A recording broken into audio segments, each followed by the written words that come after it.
The film, there is no audio in the film, I will read, okay?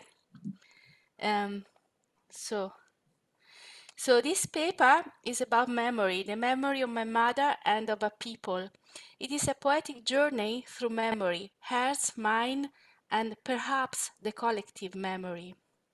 It features songs, rhymes, and lullabies in the original language. My mother was born in 1940. Yeah, my mama was born in 1940 in Arbëresh village, Portocannone, okay, in Molise. Wherever she lived in Europe, she cherished the memory of her childhood and the ancient oral culture she grew up with. She was convinced that being born in a small village where oral tradition and ancient myths were predominant was a great advantage for her. The memory of the past was a storehouse from which she drew strength and energy.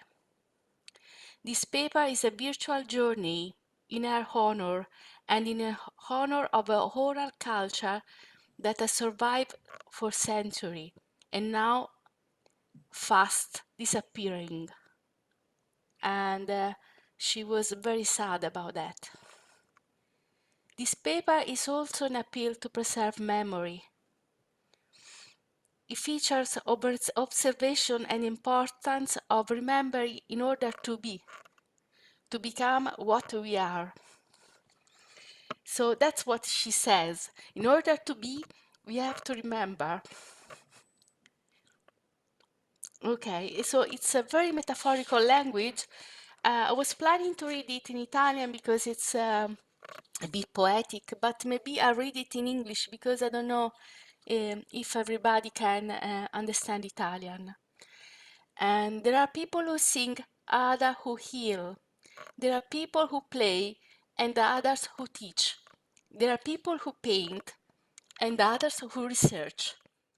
My mother cultivates a garden, the garden of memory. A memory has a magic properties. In this garden there are plants and flowers who speak to each other in an archaic language, which has almost disappeared. This garden is looking for guardians who look after the flowers and the plants now. I imagine that the next guardian cultivator will be a woman, like my mother, strong, gentle, loving, and with a great memory. Why a woman? As my mother used to tell me, an old legend says that a house thanks to a woman, a warehouse, a cave, a shed, a dormitory, a hotel, and a castle can become house. Without a woman, there would remain a warehouse, a cave, a shed, a dormitory, a hotel, and a castle. Actually, they can't even stand up. It is said that once upon a time, three brothers tried to build the castle, carefully and skillfully, placing stones on top of each other. But every night those stones collapsed. Day after day, their attempt was repeated, and the brothers put all the effort to reach their goal. Although during the day they were able to put their stone together and finish the project, every night the effort were turned into a pile of rocks. And so it went on for days and days. The legend continues. Keep going. The brothers were asked for a sacrifice by the oracle, or an old man. They needed the sacrifice of a mother, a young mother, the nymph protector of life, in order to be able to build their castle. Rosafa, the wife of the youngest brother, the youngest among all of them, accepted to sacrifice herself and being walled up in the castle. However, she decided not to have her breast and arms walled off in order to continue breastfeeding her son. This legend, like many ancient myths, is cruel. But we only pick its most beautiful teaching or flower. keeping in mind our metaphor, and transform the pungent want, sacrifice into commitment and dedication. The voice of the most beautiful flowers tell us that without a woman, there can be no house, let alone a castle, and without a house, there are no gardens, and without a gardens, there is no life. Because without a memory, there is no life. That is why I believe the next gardener or gardeners will be women. In my mother's gardens, the flowers spoke and still speak an ancient language. It told and still tells lullabies and archaic stories and myths. The garden lies in the memory of Porto Cannone, in the mythical memory of a journey to the shores of the ancient kingdom of Naples. So here goes her memories and her myths. The Albanian communities in Molise developed through the family units who migrated with Skanderberg. It was during the second emigration that they were asked to help Alfonso Illegitimate son, King Ferrante, to inherit the throne. Many of the southern barons abandoned Ferrante and sided with enemies, so he couldn't do anything without the help of Albanian troops. Antonio Orsini tried to persuade Skanderberg to help Ferrante, but he refused. Giacomo Piccinino and Jean d'Anjou, the Duke of Calabria, managed to defeat Ferrante. With the help of Skanderberg, they were defeated, and the siege of Barletta was lifted. And so Skanderberg was given many territories in nowadays Puglia and Molise. The Arbëresh settled there and formed Portocannone, Campomarino, Ruri, Montecifone in Molise, Greci in Campania, which is the only village of Albanian origin, and Chieti in Puglia. After the death of Skanderberg, other immigrants migrated to Albania. They settled in those territories which were destroyed by the terrible earthquake in 1465. The Albanians settled in Molise found themselves in a complete feudal system, oppressed by the barons and their laws. So this kind of system ended in 1812 when these small villages were granted land and all the ancient privileges fell into disuse. The villages of Albanian origin had to submit to the new rules, losing their rights as Greek officers. The Albania village became wealthy community little by little through the hard work of the inhabitants, and also through the good relationship they eventually established with the nearby Latin villages. They came to an agreement with them, becoming sheep farmers, and made the land fertile by working hard. They were forced to live in the countryside without waging war because they were not allowed to carry weapons, to ride their horses with bridles, spurs, or saddle. My mom could ride with a saddle, without a saddle. At the end of 13th century, the beginning of 1500, charters were approved that pertain to the following points: the obligation to build houses with a certain time, the moderate census a tax of 1/10 to the production to be paid for land and animal stocks, the obligation to cultivate and improve their land, taxes on every family, feudal harassment, such as prohibition and independent building of mills, olive presses, and other facilities, forcing them to use those of the baron. All the personal service which the new inhabitants were obliged to serve and permit to leave the colony freely was not possible. With the introduction of the census, they were finally counted. They paid taxes equal to those of every family and later acquired Italian citizen. The name Portocannone is found in papal bulls emanating from Pope Lucius III and Pope Innocent I and Cardinal Lombardi, and from a certain chronicle of Isernia, a town in Upper Molise. Here the city called Cliternia, considered apocryphal by the author, is called Porto Candora, which later will become Portocannone. Before the arrival of the Albanians, it was a binaural land of the family. The Albanians kept their tradition, costume, and their language, but they had to abandon Greek rites in church. They continue to preserve various Albanian mores, especially the way of mourning somebody's death. This was done by women called prefike. This kind of rite was suspended by law later. Regarding the Greek rites, the priest was obliged. He had to follow the law, excommunication, and force the people to abandon it. Otherwise, there was a suspension ad divinis. The first Albanian inhabitants of Portocannone followed the Greek rite, and the church of St. Peter and Paul was built according to this rite. In the first year of the 18th century, it was suppressed, and the church was reformed in accordance with the Latin rite. The Albanians of Portocannone were forced to observe the new rite, were subject to continuous duties that didn't fit with their traditions.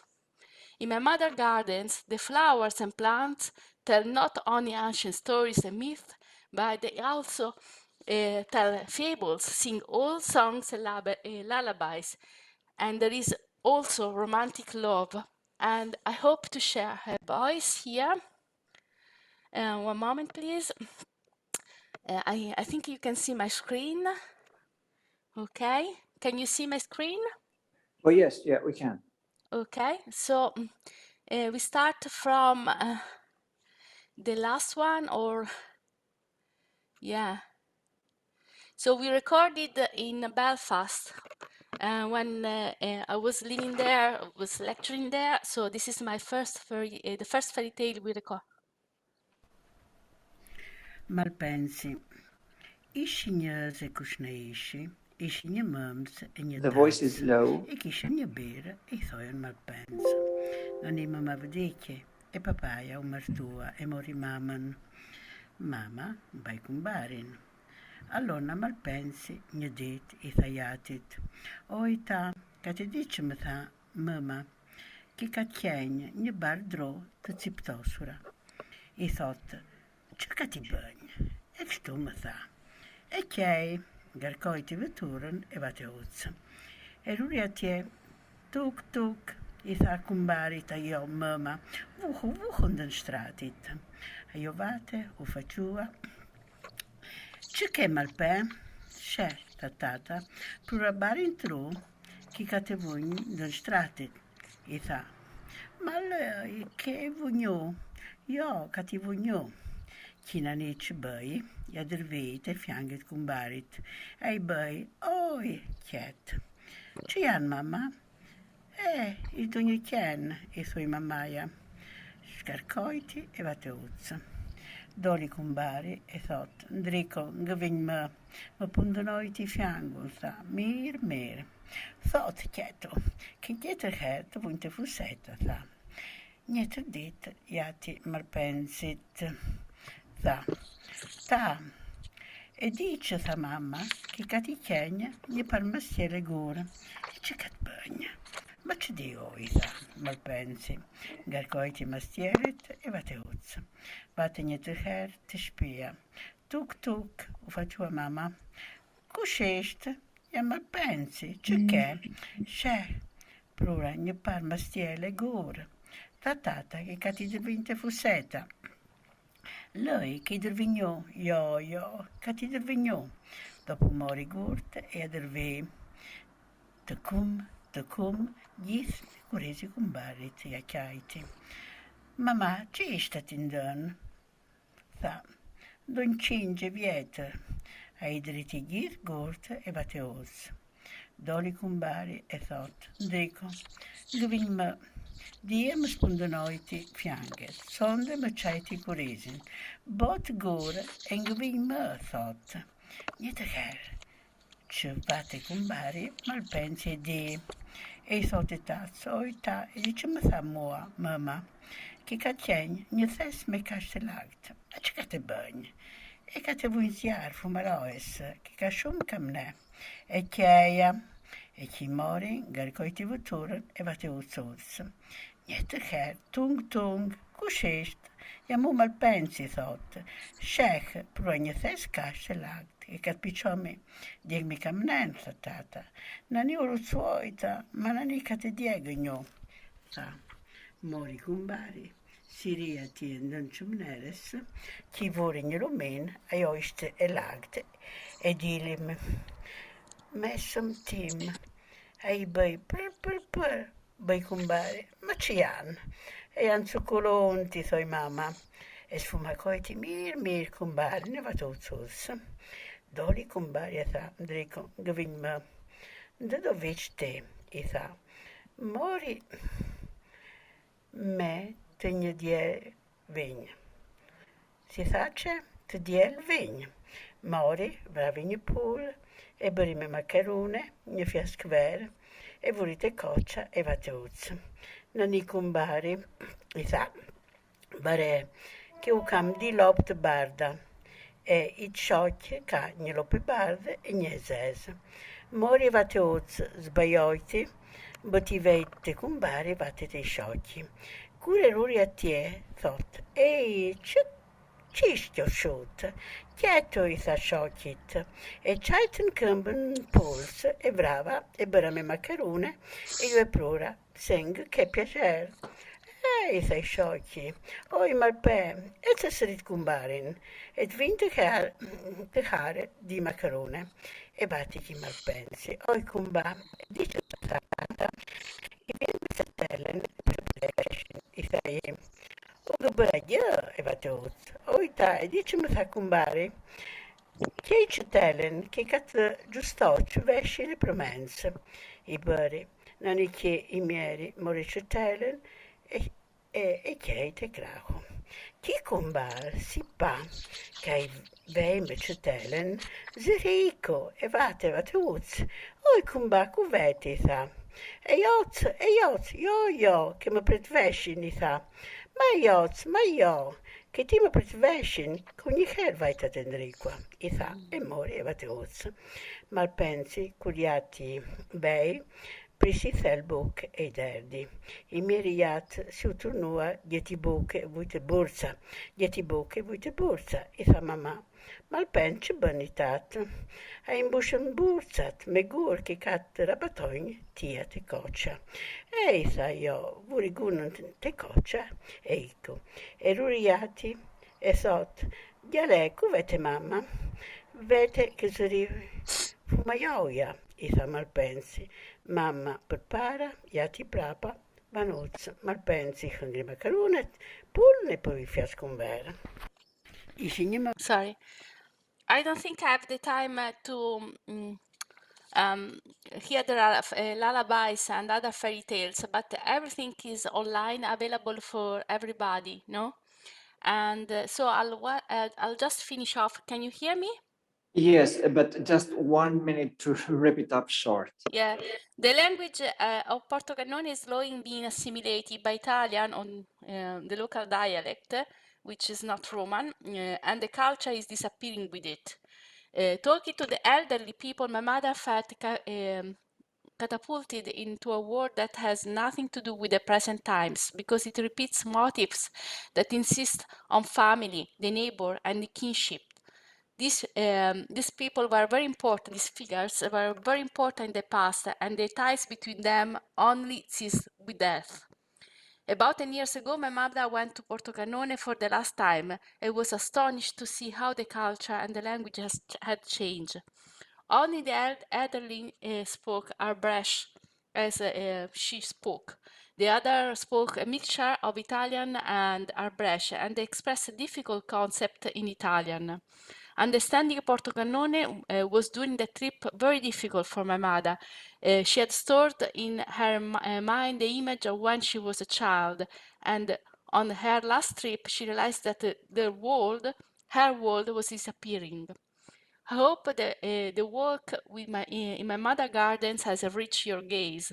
Did you taste her fruits, harvest her seeds? Now that you have them in your pocket, I hope you will sow them in your flower garden. Have you seen how much magic is to be found in the gardens of memory?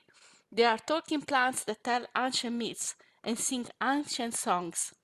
We see the lives of the past generation unfold before our eyes, without any need for technological device, but only through the ability and willingness to listen to ancient songs. The guardian of the garden told me that without memory there is no future, because if you don't know where you come from, you don't know where you are going or where you want to go. The garden is therefore preserved not only the memory of the past, but also that of the future. Nostalgia does not only serve to paint beautiful pictures of the past and to evoke times long gone and to speak about history. From the roots of ancient plants that preferred nostalgia, we also draw the essential nourishment to remind us of who we are and who we want to be. In the garden, we find uh, the seed of our essence that we will plant in our inner garden to grow with us. Without nostalgia, we have no home, and without home, we have no garden, and without a garden, we have no fruit, and without nourishment, we do not live. By remembering who we are, you remember who you want to become. And by using the lifeblood of the old trees, you find the strength to become who you are, and even especially in a foreign land. And that was the teaching of the community. And I'll stop my screen, and I want to thank especially Eda for the chance to give this talk and everybody who listened to me.